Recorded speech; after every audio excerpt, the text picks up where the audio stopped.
দেশ বিদেশের বাছাই করা খবর নিয়ে সর্বদাই সত্য সন্ধানী নিউজ ভারতে আপনাদের সকলকে স্বাগত। শুরু করছি ওয়েদার আপডেট। আলিপুর আবহাওয়া দপ্তর জানাচ্ছে, উত্তর বঙ্গোপসাগর, বাংলাদেশ উপকূল, পশ্চিমবঙ্গ এবং উত্তর উড়িষ্যার সংলগ্ন এলাকায় সৃষ্ট নিম্নচাপটি আগামী 24 ঘন্টার মধ্যে পশ্চিমবঙ্গের উপরে গিয়ে আরও ঘনীভূত হয়ে একটি গভীর নিম্নচাপে পরিণত হওয়ার সম্ভাবনা রয়েছে। এর প্রভাবে রাজ্যের বিভিন্ন জেলার অধিকাংশ জায়গায় হালকা থেকে মাঝারি বৃষ্টিপাত হবে। কিছু কিছু জায়গায় ভারী বৃষ্টিপাত এবং দু একটি স্থানে অতি ভারী বৃষ্টিপাতের সম্ভাবনা রয়েছে। নিম্নচাপের জেরে বৃষ্টিপাতের পরিমাণ আরও বাড়বে। মঙ্গলবার নদিয়া, মুর্শিদাবাদ, বীরভূম, পূর্ব ও পশ্চিম বর্ধমানে মাঝারি বৃষ্টির সম্ভাবনা। বুধবার বজ্রবিদ্যুৎ সহ হালকা থেকে মাঝারি বৃষ্টি হতে পারে দক্ষিণবঙ্গের প্রায় সব জেলাতেই।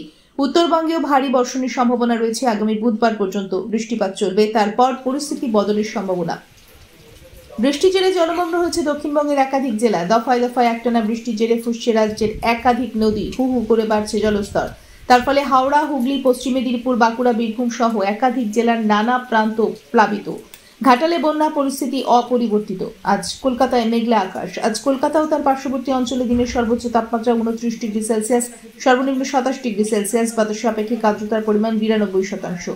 ব্যুরো রিপোর্ট, ই নিউজ ভারত।